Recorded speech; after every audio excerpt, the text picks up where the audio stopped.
Ja, so baie welkom. Dis ons voorreg om ons gas vanoggend bymekaar te hê of by hom te wees. Dis ons het ons podcast se naam verander of ons het 'n naam vir die eerste keer gekry. Die podcast naam is Beyond the Why. So 'n bietjie dieper vra. Vanoggend se gas gaan ek laat hy self voorstel. Dis vir ons absolute voorreg uit al die plaas van Bloemfontein af gery. Om in Potch te kom warm kry. En so hopelik is dit vir my moeite werd. Tinus de Vries, super dankie dat jy die tyd gevat het om by ons te wees vandag. Baie welkom. Dan maak ek baie dankie. Ek sien regtig uit om saam met jou te gesels en sommer net lekker van te hê. Ja, dit jy voel soos 'n natural. Ek hou van jou energie. Ons instap dis jy laalik, jy weet, jy voel soos 'n jy gee goeie energie af, so wat kry. Dus maar baie dankie vir dit.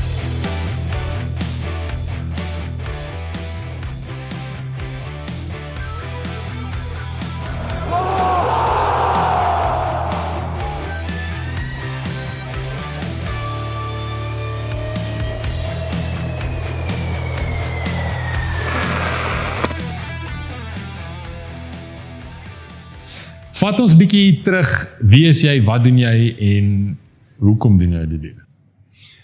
Wat doen jy? Ek sê altyd ek's 'n boetjie van Kimberley. So ek's in Kimberley gebore.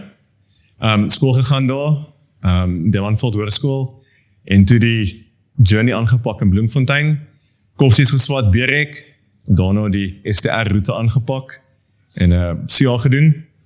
3 jaar articles voltooi by KPMG. En so 'n bietjie tyd spandeer om bestuurservaring te kry. En die voorreg gehad om op 29 jarige ouderdom vernoot te word by Mazars, wat nou bekend staan as Volwis Mazars. En soos hulle sê, ja, the rest is history. Yes. So jy instap toe vra ek jou, hoor jy het 'n dik pos. Dit is eintlik, dis 'n tall order. So ons gaan nou 'n bietjie praat oor obviously die atletiese kant van jou, maar die werkkant is eintlik, dis nie 'n ligtelike ding nie. Gewoonlik kyk mens na roteer en jy dink okay, ja, wel, doen maar net nommertjies, maar dis 'n tall order. Is dit? Dankie vir jou. Ek sien dit as 'n groot voorreg.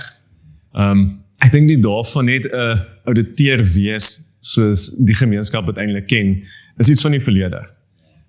Jy moet eintlik maar 'n all-rounder wees in verskeie aspekte. En ek dink 'n groot komponent daarvan is om met mense te werk. Of dit jou kliënte is, of dit met jou mede-vennote is, maar ek dink meer belangrik jou personeel, is om seker te maak is eerstens, ons gee vir hulle die platform om die beste weergawe van hulle self te wees, maar ook om hulle te ontwikkel. So ja, ek dink daai ou stigma van net nommers of agter 'n rekenaar wegkruip, ek dink is iets van die verlede. So ek definitief nie meer ouditeur gewees het nie. Ons gaan nou 'n bietjie jou stats hier deurgee, dan gaan ons besef jy kan nie net nommers doen nie.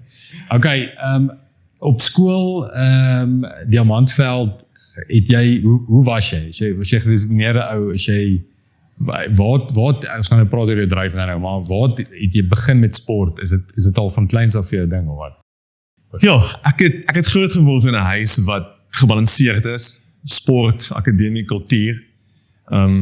Maar ja, ek dink as jy my vra op skool, was average gewees, nie uitgestaan enigiets spesifiek nie, maar nog self myself geupskill om ten minste iets van baie goed te weet. En om seker te maak van daar mens maak 'n ingeligte besluit oor wat die toekoms inhou. So ja, ek dink ek was my 'n tipiese average ou gewees, wat 'n late bloomer eintlik op varsity en na dit was. Okay. En op skool, akademies sterk? Nee. Akademies sterk. Ja. Ek moet sê, akademies ereklere, maar nie top 10 in die provinsie kandidaat nie. Ek dink eintlik as jy my vra, dit was een van my Excel oomblikke gewees. Is daai afwagting wanneer die matriek uitslaag kom en jy blaai die koerant en jy verwag maar my foto moet in die koerant wees, want hulle het mos nou 'n foto van my geneem, die verwagtinge is daar. En dan te besef, maar jy het nie 'n doelwit bereik nie. En om so 'n bietjie deur dit te gewerk het, weer eens, ek dink dit is wat die platform gegee het, met groot genade, waar ek is vandag. Ja. Okay, en toe, hoekom STR? Ja, so STR is die route maar na CA toe. So Berek graad gedoen, is daar of die meer. Maar hoekom? Wat het jy gedroos? Die dryf was jaar gewees om amper die top finansiële kwalifikasie wat daar kan wees, was in my opinie maar die CA kwalifikasie. Ja, die eerste was maar die platform vir dit. Ek dink dit staan deesdae bekend as PG Dip. Ek weet die name verander so baie. Maar ja, self 'n jaar wat jy baie leer vir jouself. Ja, ek kan dink, ja. My broer is al weer, hy is ook Christiaan. So ek ken hy, Alle emosies. Ja, op en af, ja. Hoor jy so, okay, en dan sê gou vir my, jy het professioneel fiets gery, so dan al praat, so op skool. Ek het op skool, so ek het so van standaard 6 tot standaard 8, het ek so 3 jaar professioneel op 'n junior vlak gery. Ek dink weer eens, as mens terugdink, was dit baie van die fundamente wat gelê is uit dissipline perspektief uit. Want as jy van die skool afkom en jou maatjies gaan speel of ons 'n bietjie rustig, dan op die fiets geklim en is 2,5 ure elke dag wat jy genoeg van het. So ek glo regtig, ek dink dit was deel van die dissipline en die vasbyt wat my definitief gehelp het later in my loopbaan, beide uit 'n professionele en uit 'n sportperspektief uit. Hoe belangrik dink jy is dit ontwikkel by kinders? Want ek meen, ons het nou 'n paar episodes gehad, maar elke ou wat ek mee praat, het 'n konneksie met sport. Dis asof sport die manier het om jou, om daai dissipline in plek te sit. Hoe belangrik dink jy is dit vir kinders? Ek dink dit is baie belangrik. Ek dink op 'n vir alle individuele sportvlak, daar's geen plek om weg te kry nie. Op die einde van die dag is jy moet die effort insit, jy moet die oefening insit, want dit bepaal jou resultate op die einde van die dag. Ek dink dis 'n baie belangrike punt en eintlik maar die hele gebalanseerde perspektief val op skoolvlak. Want as ons daaraan dink op 18-jarige ouderdom, ek het nie eintlik geweet wat ek wil doen 100% wie die pad vorentoe lyk nie. Maar met die boublokke wat jy in plek gehad het deur 'n balans te hê, het dit definitief deel gevorm van die fondasie vir die pad vorentoe. Yes. Okay, en jy het opgehou fietsry, why? Ek is net 8 opgehou. Ek dink die tydsfaktor van dit het definitief 'n rol begin speel met die fokus op akademie. Mens weet as net 9 matriek is, dan is die punte belangrik uit die universiteitsperspektief uit. En ek dink die tyd wat ek opgehou het, was die regte tyd. So mense dink baie keer terug, is jy spyt daaroor? Nee, ek dink dit was die regte tyd gewees. Okay.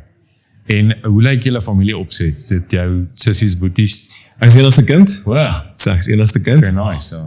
So ek dink dit het ook baie bygedra. Mense het 'n ander verhouding met jou ouers, glo ek, as jy enigste kind is. Die voorreg gehad om regtig in 'n stabiele huis groot te word, waar jy regte ondersteuning gekry het. En weer eens, ek dink dit bou mens net vir die toekoms. Ja, is jy getroud nou? Ek is getroud. Okay. Een seun, so hy word 3 word. So ja, dis nou daai. Myne is nou binne. So jy verstaan wat ek sê. Verseker, ja. Maar ja, ek dink mense leer ook weer soveel by hulle. Amper daai ongekompliseerde uitkyk op die lewe wat hulle het. Dis 'n groot voorreg. Kinders is seker die grootste voorreg wat daar is. Verseker. Okay, toe jy gaan SWAT en KPMG begin werk. Okay. Wat was jou plan? Jy weet, wat wil jy doen? Wat was jou plan? Want ek meen al die irriteer, jy gaan of in audit en of jy begin 'n partner word by 'n plek of wat ook al. Is dit maar net daai teorites wat dit daar was? Ja. So ek het KPMG was regtig 'n baie goeie fondasie vir my gewees. Ek het baie vroeg besef in my journey daar, dis wat ek sal wil doen. So die vernoot posisie of die verantwoordelikhede wat met gepaard gaan, is vir my aanloklik gelyk. En dit het 'n dryfveer vir my veroorsaak om regtig die ekstra myl te stap. Ons in daai stadium, die Bloemfontein kantoor, het baie van die snaakse audits gedoen. So die audits wat in Wes-Afrika was. En ek dink weer eens, dit wat mens geleer het, jy is 100% uit jou comfort zone. en die manier hoe jy leer om goed anders te doen, te hanteer aan daai kant, het weer eens bygedra tot die pakkie. Ja, einde van articles is altyd daai gedagte, okay, die besluit wat jy nou neem, is redelijk crucial vir die pad vorentoe, en die call was nog steeds om aan te bly, nooit te word. En so 2 jaar af van die pad, en ek dink baie min mense weet dit, was dit so half vir my gedagte, yes, wil ek hierdie regtig doen. En op daai stadium het daar by 'n groot instansie, het daar 'n CFO-pos oopgegaan. En ja, ek was in baie twee geskeer, want ek was 26 gewees. En hierdie geleentheid was daar. En my pa het vir my gesê, dink mooi daaroor, want as jy die posisie vat, dan het jy jou plafon eintlik bereik. Ja, die geld op daai stadium het baie aanloklik gelyk, maar dit was nooit my dryfveer nie. En dank die Vader, ek het gesê, nee, ek gaan dit nie doen nie. En ja, ek dink 3 jaar daarna, dit my droom waar geword om uitvoerder te word. Okay, dis nou belangrik, dis wat ek jy eintlik wil vra, want ek dink die stigma rondom CA en Latuka is, veral jong ouens wat begin moet kies wat hulle wil doen, dit gaan maar baie oor finansiële aspek. Dis die ou, jy weet, as jy CA graad het, dan as jy gedeer. Maar dit was nooit jou dryf nie. Nee, ek dink weer as mens bietjie terugsit nou en dink, my idee van auditeer, toe ek jonger was, is daai oom wat op 'n woensdagmiddag gaan golf speel, of op 'n vrydagmiddag gaan golf speel, en ja, die realiteit het ek baie geraak gesien, en nee, dit is nie dit nie. Ek glo as geld jou dryfveer is, dan sal ons in Suid-Afrika wees. En ek was baie geleenthede vir jong CA's en vir CA's wêreldwyd. Ek dink CA's is baie 'n aanvraag reg oor die wêreld, bloot met ons werketiek en die manier hoe ons goed doen. Maar vir my is dit weer eens, is een van my filosofie in die lewe is balans. Ja, mens moet genoeg geld maak om gemaklik te kan lewe, maar dit kan nie die hoofdryfveer wees nie. Want dan is daar ander kortpaaie wat jy moontlik sal vat, wat nie met my waardes assosieer. Dit maak baie sin, ja. Okay. Alright, ek het nou nog 'n ding gevra het oor dit. Ek meen, AI is nou on the go met oral, so hoe relevant dink jy gaan julle professie nog wees going forward? Ek meen, ek het nou dag met 'n vrou gepraat, toe sê ek want toe praat sy nou, haar kinders is nou op die universiteit, nou sy in trane, en ek sê vir ja, ek het daarmee aan, my kinders gaan op swat nie, hulle gaan sommer by die huis online gereleer word, so het dit 'n groot impak by julle, of dink jy dit, waar sien jy dit heen gaan? Ek dink die hele ding oor AI is definitief 'n groot hot topic, maar ook 'n groot bekommernis. Ek het nog altyd die siening gehad, AI is meer as die Engelse woord kan gebruik, 'n enhancement tool. Dit is iets wat ons kan gebruik om dinge beter te maak, om dinge op vinniger gedoen te kry, maar die menslike komponent kan nooit verdwyn nie. En ek dink daarom van in ons professie is dit nog veilig, maar dit is 'n bietjie van 'n wake-up call vir ons om seker te maak, ons bly relevant. Nie net met ouditstandaardes of rekenkundige standaardes wat verander, maar enige trends wat gebeur, om seker te maak, jy verstaan wat dit behels. En ook nie net om op die eerste bandwagon te spring van, is AI en AI gaan ons verander nie, om te verstaan wat dit regtig beteken. So ek dink, ja, die spasie gaan verander, maar jou kennis wat jy gebruik en die menslike komponent daarvan, kan net nooit verdwyn nie. Ja, ek dink ook, ek het dieselfde uitkyk, want ek het ook ouens geïnterview wat met AI skryf, en hulle het 'n program, maar hy sê, AI won't take your job, the person using AI will take your job. Dis eintlik belangrik. Jy moet weet om dit te gebruik, ja. En ek dink dit is belangrik in skole veral, dat hulle van vroegs af leer hoe om dit te doen. Ek dink dis om die inligting rakende te hê. Ek meen enigiets nuut wat inkom is baie keer 'n buzzword. Wat beteken dit regtig? As mens dit verstaan, dan kan jy eintlik 'n ingeligte besluit neem, en dalk gee dit vir jou 'n platform om verder te studeer. En dalk soos ons het vandag ken of die finansiële industrie, oor 10, 15 jaar af in die pad, moet jy eintlik 'n IT graad saam met dit doen. Ons weet nie. Dis met bybly. Jy moet bybly. Okay. En ek dink ook in jou posisie, jy moet fine wees met verandering. En ek dink dis 'n ding wat minne ons oor praat, is jy moet die ouens wat bo uitkom, is die ouens wat die maklikste of die vinnigste aanpas as die goed verander. En ek dink in julle game dinge verander baie vinnig. Ja, ek dink dit is so waar. En die normale reaksie vir verandering is eerstens om teenkanting te gee. En my ervaring is nadat begin het half angs te skep. Wat is hierdie ding wat deeltyd hier is en wat beteken dit? Wat gaan jy daarmee doen? En ek het regtig die voorreg gehad om baie vroeg in my loopbaan te besef, maar dit gaan nie verander nie. Om jou kop in die sand te druk soos 'n volstruis, dit gaan nie verander nie. So maak seker is jy verstaan waar goed gaan en wees aanpasbaar. Gaan jy altyd alles reg kry die eerste keer? Nee. Maar weet wat, om terug te bounce en dan aan te pas, of beter aan te pas, en dan sal men dit te gaan. Ja. Amazing. As ons gaan nou maar, ons moet nou daar toe gaan, maar dit moet nou so toe gaan. Jy hardloop, jou vinnigste marathon is onder 3 ure. So, ek wil net mooi dit verduidelik, as iemand nie besef wat dit is nie. Daai stelling alleen is dit vat astronomies baie effort en waar hierdie hardloop gier begin. Was dit by die fietsry of hoe lyk jou die journey tot waar jy nou is? Ons gaan nou praat oor al die accomplishments, maar hoe dit gegaan? Ek kry eintlik hoendervleis as ek sit, as ek terugdink daaraan.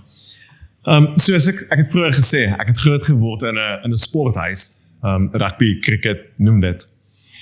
Maar ons 'n sekere event wat al die jare in my kop vasgesit het. En die datum het nou al baie verander. Dit was op 31 Mei, dit was 16 Junie, dit was all over the show. Maar as 'n laerskool seun, of as 'n jong seun, was daar 'n event gewees wat elke winter gebeur. En in ons huis het ek besef dan, dis vroeg opstaan, jy is voor die TV, want die is 20,000 mal mense, wat of van Pietermaritzburg af Durban toe hardloop, of Durban Pietermaritzburg toe. En dit is regtig 'n saadjie wat al die jare by my gekweek is en in my agterkop gesit het. En ek sit vandag trots om te sê, ek het elke jaar saam met hulle die Comrades gehardloop. As 'n klein seentjie op en af in die huis, soos ek ouer geraak het in die tuin, en 'n bietjie meer kon beweeg, sommer in die straat, my eie Comrades gehardloop. So die Comrades was altyd iets wat in my agterkop gesit het. En ja, my journey toe ek, daai tyd wat ek regtig loopbaan gefokus was eintlik 2 tieners wat hier sou gesit het. So ek het 112 kilogram gaan draai. En vir my was dit, ek het besef, luister, tieners, jy is nie die beste weergawe van jouself. Dis nie wie en wat jy is nie. Maar ek het daai ding gekort, om te sê, okay, waarvoor werk ons? En die Comrades saadjie het weer opgekom. Sê, ek gaan Comrades doen. Nou, as jy vir iemand sê wat 112 kilogram weeg, wat 1,79 meter is eintlik belaglik. Dan sê, luister, ek gaan Comrades doen. En dis wat die journey begin het, is om regtig stadig aan die oefen te kom. En ek het in 2022 my eerste Comrades gehardloop. Yes. Okay, maar kom, voor ons nou daar toe gaan, vat ons gou, hoe het jy op 112 gekom? Want obviously, as jy professioneel fietsry op hoërskool, om daar te kom is 'n ander ballgame. So, die tieners op skool was redelijk irrisaais gewees. En ek dink die typiese Varsity syndroom, dis waar. Het is definitief 'n realiteit gewees. Want ewenskielik is jy nie by die huis om huiskos te eet of ouma of ma se kos te eet nie. So dis maar die tradisionele pint coke elke dag. En op daai stadium nie so baie gewig opgetel. Ek in STR kom as ek redelik nog mobile. En ek dink toe die articles begin en die regte fokus op loopbaan was, is die gewig regtig gekom het. En ja, as ek moet toeskryf, daai 2 liter swart produk wat borreltjies maak. Ja, ek het op Coke regtig gelewe. Ek sal vir jou in 'n rugbywedstryd voor halftyd, dan gaan vir die bokke met my senuwees maak, en ek gaan vir jou 2 liter deur gewerk. En ek dink ja, dit is uit en uit ongesonde leefstyl. Geen oefen nie en regtig ongesond eet. En stres. Ek dink stres dra definitief by tot dit. Ek dink in daai stadium besef mens dit nie. Maar dis amper daai chase what's next. En jy kort energie om te doen. En die maklikste ding om te doen is om na Red Bull te gryp of na Coke te gryp, of die maklike uitweg van ek klim in die kar en ek ry steers toe, of ek kry 'n Panarottis pizza of wat ook al. So dis uit en uit. En ek kan vir julle sê, dit is nogal werk. As jy na hindsight terugkyk, jy het dan nie so baie gewig op net van min eet nie. Ja, is effe. Ek was 102 matriek, so ek ken daai. Dat is 20 kilos verby, ja. Crazy. Okay, so, hoe het jy begin dit afgooi? Ek meen, dis 'n major gewig om te... Nee, Comrades is een ding, maar ons eers in shape kom om Comrades te kan doen. So, daar was 'n baie spesifieke datum wat in my kop vassit. Ek het in 2017 in Desember, so ek het vroeër genoem is, ek het die voorreg gehad om baie in Wes-Afrika te werk. As deel van audits wat ons daar gedoen het. En baie keer as jy van die minesites kom, dan moet jy deur 'n medical test gaan, net om hulle reëls en regulasies te voldoen. En die dokter het my nader geroep en vir my gesê, ja, you're not okay. En sy gebroke Engels wat ek kon praat. En die boodskap wat eintlik vir my oorbring is, as jy aangaan soos jy aangaan, gaan jy nie 30 sien nie. En in daai stadium het ek nie besef wat hy bedoel nie, want ek is op 'n goeie plek in my lewe. My loopbaan floreer, alles gaan vooruit. En ek het daai Desember vakansie baie mooi gaan dink oor wat het hy regtig vir my probeer sê. En daar was regtig vir my 'n wake-up call om te sê, okay, jy kan alles bereik op 'n professionele vlak. En ten 30 is al verby. En wat is jou legacy wat jy eintlik laat? Wat is die verskil wat jy beteken? En ja, ek het 15 Januarie 2018, so datum wat ek baie goed onthou, net besluit, luister, tot hier doen nie verder nie. En dit het regtig begin met reg eet. Dit is 'n massiewe aanpassing aan die begin. As jy kom van 'n Coke drink wanneer jy wil, 'n pizza hier, 'n burger daar, dis dissipline. En ek dink die fondasie wat gelê is voorheen in my lewe rakende dissipline, want ek het tog steeds dissipline gehad in my werk en baie ander aspekte, maar net nie na myself om te sien nie. En ek het daai dissipline gebruik om my eetprogram aan te pas en te begin oefen. En ons is bevoorreg om in 'n estate in Bloemfontein te bly, so die verskoning van dis donker, dis onveilig, ek kan nie oefen nie, het nie bestaan nie. En ek het aanvanklik begin om eers bietjie die fiets te klim, want dis die bekende. Ek het ons fietsry geken. En ek kan vir jou sê, die eerste keer dat ek baie fiets geklim het, dit was hel. Wat sien die selle ervaring? Dit was hel gewees. En, want ek was so swaar om te hardloop. So ek het hierdie fietsry so bietjie gewig verloor. En toe eindelik in 2019 het ek, dit was die laaste mountainbike August Cycle Tour gewees. Het ek aan deelgeneem, want ek het vroeër die besluit geneem, ek is klaar met padfietsry. I'm not going back. So ek het die mountainbike route gevat, 2019, en daardeur redelik gewig afgeskit, en dis waar die hardloop journey toe begin het. Maar Comrades is nog steeds vir jou. Comrades was al steeds 'n doel dit gewees. Okay. En dan vir Comrades, jou eerste, hoe oefen jy? Wat oefen mense vir dit? Wat vat dit om 'n Comrades te hardloop? Ek dink daar was definitief 'n verskil in my benadering nou, as daai tyd. Daai tyd was dit uit en uit kilos op die bene om jouself voor te berei, want Comrades kan tot en met 12 ure gaan die dag. En jy moet jouself voorberei. So dit was uit en uit, ek het kilos in die bene gesit. Ek het op daai stadium met 'n coach gewerk wat redelik bekend is in die Comrades bedryf.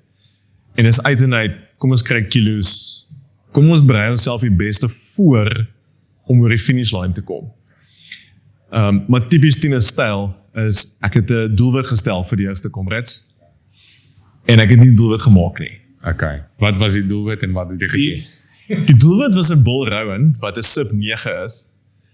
In hindsight weer eens as jy terugdink, jou eerste Comrades sub 9, ja, dit was net 'n dom besluit van my kant af gewees, of kom ons sê, uit onkundigheid. Ek het 'n 10:30 gehardloop, en ek dink daai was regtig die Uur en 'n half.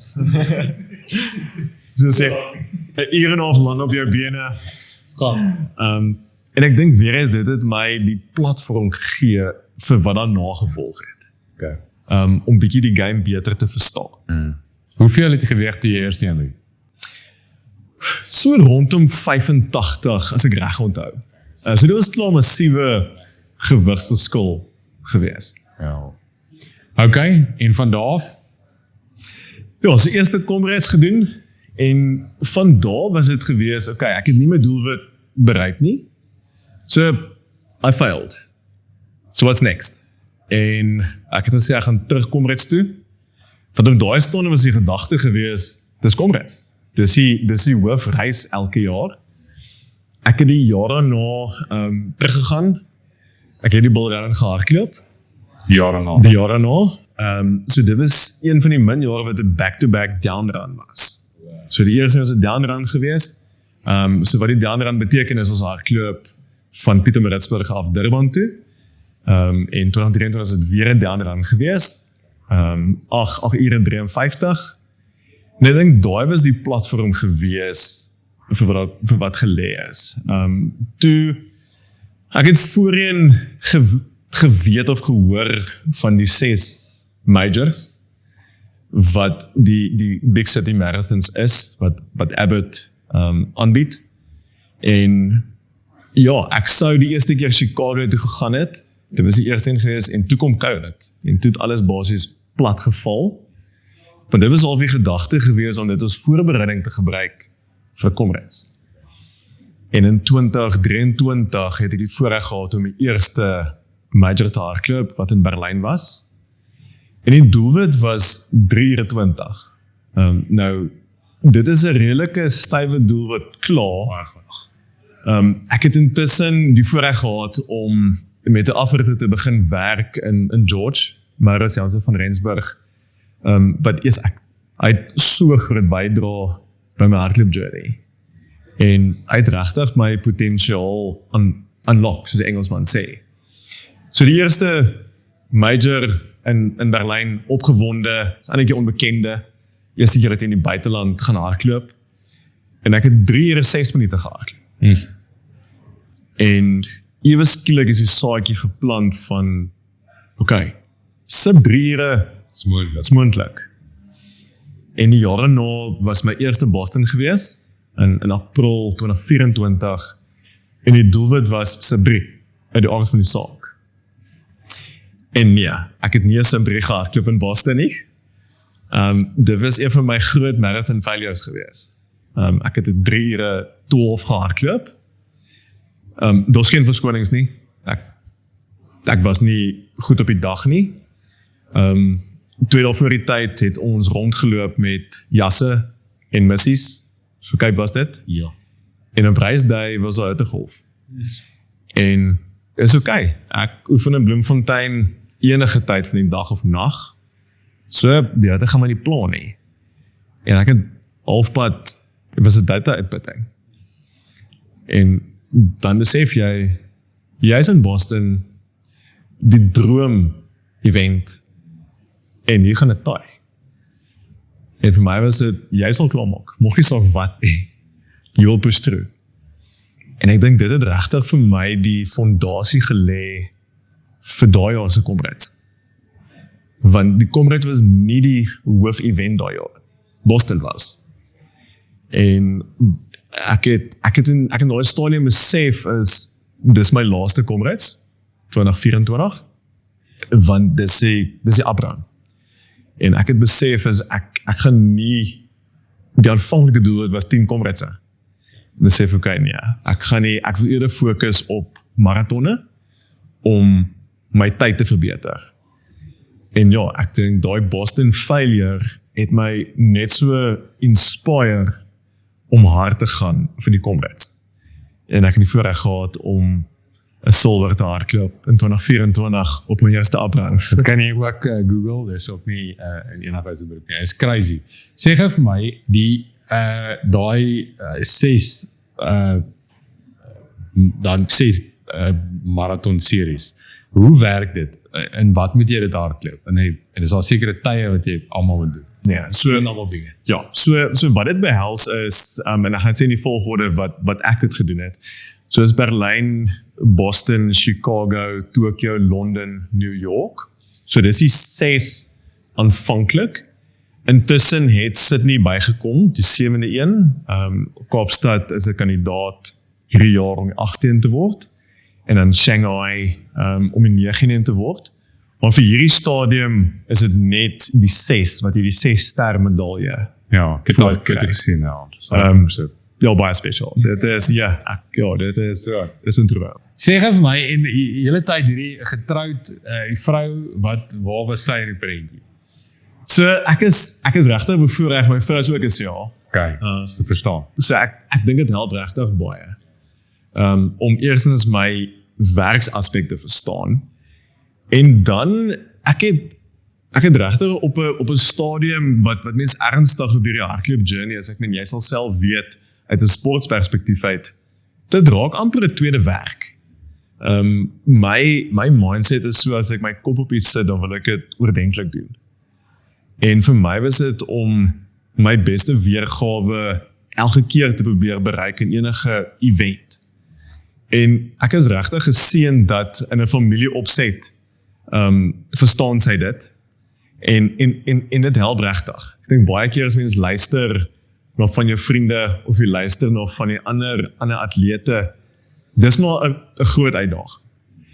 Maar ons het daai verhouding en daai verstandhouding dat sy weet waar dit gaan en ons ondersteun mekaar deur die proses. En ek is regtig bevoorreg om ouers te hê wat ook regtig ondersteunend is. Want jy kan nie, ons sê hierdie mal journey aanpak van die professionele loopbaan en sport op 'n hoë vlak doen as jy nie ondersteuningsbasis het nie. Ja. Dis crazy. Jy het gesê ek dink dit aan al die elemente. Die coach wat jy vir jou en George, wat het hy anders te gedoen wat jou eintlik maar bepaal het? Was daar iets spesifiek wat hy in jou aanlok het? Maar ek dink die oefenbenadering wat ons volg, werk vir my lyf. En ek dink deurdat ek die hele oefenproses ook verstaan wat elke sessie beteken. Weerens ek het regtig die effort ingesit om myself te upskill, om te verstaan waaroor gaan dit. Wat beteken 'n easy run? Wat beteken 'n tempo run? Wat beteken, ag ons klomp data daar buite, maar wat beteken VO2 max? Wat beteken dit? En die program wat hy saamstel is regtig so relevant vir my liggaam. Ek dink die voordeel ook is hy self 'n sub-3 atleet. Hardloop self nog steeds baie goeie tye. Neem ook aan Boston deel nog steeds. So ek dink dis amper om hy verstaan die journey en hy verstaan die pakkie waaroor dit gaan. En weer eens is in enigiets wat mens saamwerk, gaan dit oor die verhouding. Dis eerstens vir my, hy's so nice, great mens om mee te werk. En as die persoonlike verhouding sterk is, die resultate daarna voel ek regtig volg by die tyd. Ja. Okay, en sê gou vir my, as ek jy nou moet vra uit die fase uit, hoekom doen jy dit nog? Is dit 'n persoonlike, ek moet doelwitte stel, of wat is jou doel met dit wat jy doen? Want obviously, ek gaan jou nou vra of ek jou like jou week, maar jy dit vat, ja, as mense in jy sê die tweede werk, dit is letterlik 'n tweede werk as jy so iets aanpak. Why? Hoekom wil jy dit doen? Vir my, die hele aspek oor motivering. Ek dink dit is wat mens dryf. Is die motivering en raak in 'n sekere goed. ek voel baie sterk oor mense kry interne en eksterne motivering. Ek dink in hierdie aspek is die interne motivering is wat mense dryf om hierdie goed te doen. So vir my die why is om die beste weergawe vir myself te wees en om deur hierdie journey mense te inspireer. Al is dit net een persoon wat besef maar ek kan hierdie ook doen.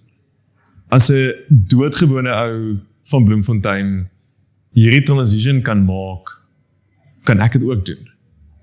En ek dink dan belangrik is die voorbeeld wat ek vir my seun stel. Is ongeag of dit besigheid of dit sport is, die twee is eintlik maar dieselfde. Het gaan oor dissipline. So vir my, as jy my vra, die hele why agter dit is om die beste weergawe vir myself te wees en om my eie limits so 'n bietjie te push. Want dis 'n mens groei op ouene van die dag. Ja, jy sit jouself in 'n moeilike posisie. Ja. Okay, dis amazing. Hoe lyk jou week? as mens in vol oefening is, ek het al eisemaal geoefen, so ek het al 19 ure geëkspandeer, maar ek wil hoor, weet, hoe lyk jou week? Ek dink daar's nie 'n blueprint spesifiek nie. Dit gaan regtig oor beplanning. Want eerstens, my professionele loopbaan kom eerste. Of kom ek sê so, my familie kom eerste. Ja. En dan jou professionele loopbaan en dan die sportloopbaan. So vir my gaan dit uit en uit oor beplanning. Ek oefen 5 dae 'n week. Party dae is 2 keer 'n week. 2 keer 'n dag. So dit is tipies 3 strength and conditioning sessies en 5 hardloop sessies. Ek het nie vaste tye wat ek oefen nie. Mense vra my baie keer wanneer oefen ek? Dit is wanneer my dagboek dit toelaat.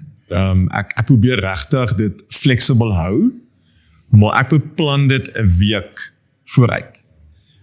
Soms 'n voorbeeld is met vandag se sessie het ek volgende 5 uur moes ek gaan hardloop. Want jy moet genoeg recovery doen en. Baie ander keer sal ek die oggend 8 uur uit Bloemfontein uit vlieg Johannesburg toe, vir werk, dan gaan oefen jy 4 uur die oggend. Of jy kom terug, die aand, jy spandeer tyd saam met jou familie, en as hulle gaan slaap, dan gaan oefen jy. So dat is regtig nie 'n blueprint nie, maar in my wêreld, om of 'n werksafspraak, of 'n oefensessie te mis, moet daar regtig 'n groot rede wees vir dit. Ek mis dit nie sommer nie. Daar's nie verskoning om dit te mis nie. Jy moet dit maak werk. En jou eetery, hoe lyk dit nou? Ek dink as jy my vra, dis die grootste opoffering, as ek dit so kan stel, op die hele journey.